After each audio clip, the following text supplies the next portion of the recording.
Baik, bismillahirrahmanirrahim. Assalamualaikum warahmatullahi wabarakatuh.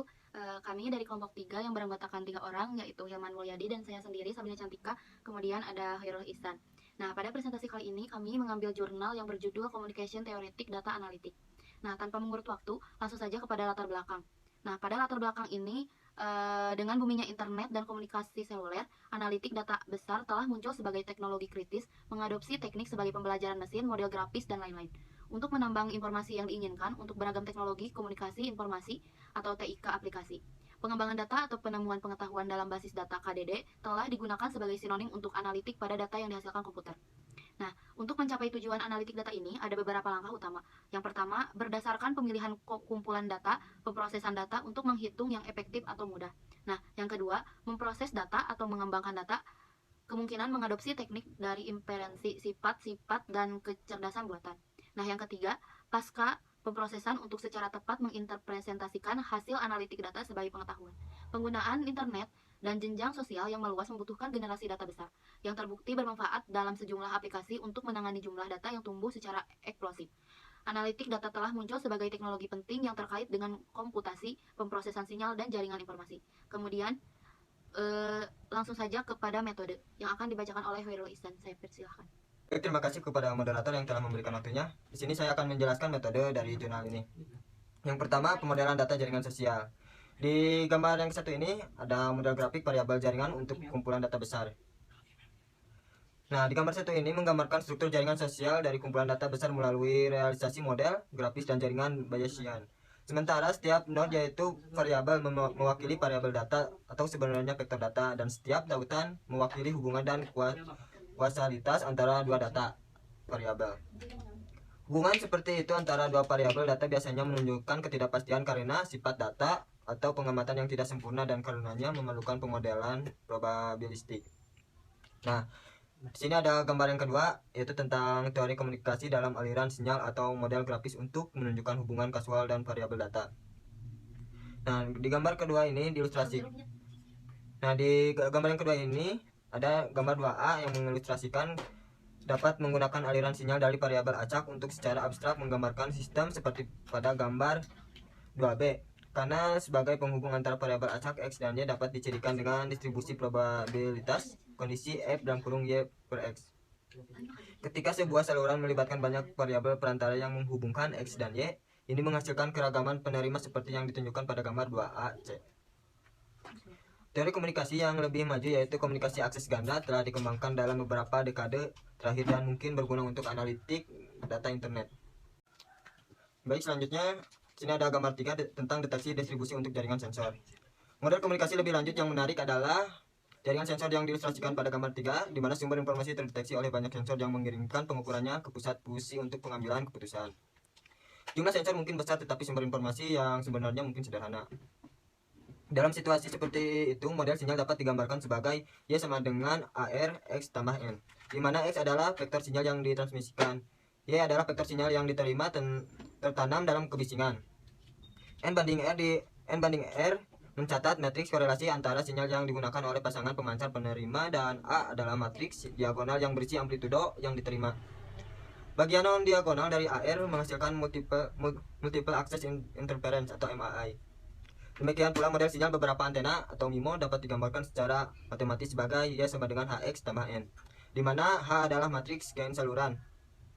Dari kesamaan struktur matematis sistem MUD dan MIMO terlihat juga dualitas struktur penerima ini pada dasarnya adalah struktur aliran informasi yang sama seperti dalam analitik data, sehingga teori komunikasi multipengguna menyediakan alat baru untuk memahami aliran informasi dalam model jejaring sosial umum. Dalam sistem pemberi rekomendasi diilustrasikan sebagai contoh untuk potensi ini. Sekian dari saya kembalikan kepada moderator. Baik, terima kasih kepada saudara Khairul Ihsan yang telah memaparkan materinya. Langsung saja kepada implementasi, yaitu yang akan dibacakan oleh Hilman Mulyadi. Saya persilahkan. Di sini kami menggunakan data kurs indeks harga penutupan. Panjang koridor adaptif ini adalah L dan koefisien pembobotan yang sesuai dengan ditentukan melalui pelatihan. Kami memperlakukan 2009 sampai 2013 sebagai periode pelatihan dan kemudian menyimpulkan data 2014 secara online. Urutan koridor adaptif dan koefisien bobot dipelajari selama periode pelatihan dan disimpan dan digunakan selama inferensi eksperimen numerik. Kami menunjukkan bahwa Setiap faktor individu, nilai tukar atau indeks NASDAQ sangat berguna, tetapi masing-masing saja. Sesuai pada gambar slide yang di gambar 5, prediksi harga saham TSMC dengan A. Regresi linier multivarial, dan B. Estimasi basis multivarial, di mana titik biru menunjukkan harga aktual dan perselingan merah menunjukkan harga yang disimpulkan dari nilai tukar dan indeks NASDAQ. Next, gambar ke-6, Kombination Teknik Data Analitik.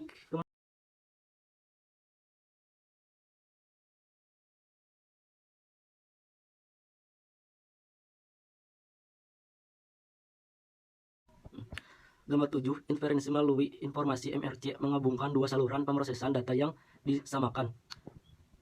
Diperpanjang penyimbang untuk nilai tukar adalah 16 hari dan panjang penyimbangan untuk indeks NASDAQ adalah 61 sekitar 3 bulan. Infeksi harga saham TMC dari nilai tukar dan indeks NASDAQ ditunjukkan pada gambar 5. Kesalahan rata-rata kuadrat untuk kedua teknik tampil serupa dengan hasil hanya menggunakan indeks NASDAQ. Kami menerapkan untuk kualitas tetap deadline. Baik, dalam kesimpulannya, analisis statistik pada data besar biasanya diperlakukan sebagai latihan dalam pemrosesan data statistik dengan bantuan teori komunikasi statistik. Kami telah memperkenalkan metodologi baru untuk mengaktifkan pemrosesan terpusat informasi. Untuk data besar, ini membuka wawasan baru tentang analitik data besar dan teori komunikasi statistik. Meskipun telah menunjukkan kelayakan awal dari metodologi ini, ada tantangan terkait kritis lebih lanjut di depannya, itu bagian pendetifikasian variabel yang sesuai atau cukup untuk mengaruhi suatu variabel atau kesimpulan variabel. Kedua, bagaimana mendeteksi outlier.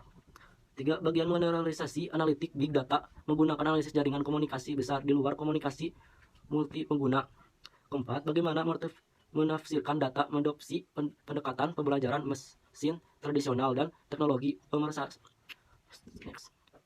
data seperti pembelajaran tidak diawasi, pemilihan fitur pemisahan sumber buta melalui teknik yang dikembangkan dalam teori komunikasi jaringan. Mungkin itu dari saya kembalikan ke moderator. Sekian. Baik, terima kasih kepada Saudara Hilman yang telah menjelaskan kesimpulannya. Nah, langsung saja kepada manfaat yang akan dibacakan oleh saya sendiri. Nah, manfaat dari jurnal komunikasi data ini yaitu untuk menangani jumlah data yang tumbuh secara eksplosif. Analitik data telah muncul sebagai teknologi penting yang terkait dengan komputasi, pemrosesan sinyal, dan jaringan informasi. Formalisme dianggap di mana data dimodelkan sebagai jaringan sosial umum dan teori komunikasi dan teori informasi dengan demikian diperluas ke analitik data. Pertama, pembuatan equalizer untuk optimalkan informasi transfer informasi antara dua variabel data dipertimbangkan dan data yang digunakan untuk menunjukkan keunggulannya, kemudian memperdekat penggandengan informasi. Berdasarkan geometri informasi diterapkan untuk mengurangi dimensi dengan mengenalkan pola untuk mengilustrasikan keefektifannya. Baik, cukup sekian presentasi dari kelompok kami. Mohon maaf apabila ada kesalahan. Wabillahi taufiq wal hidayah. Wassalamualaikum warahmatullahi wabarakatuh.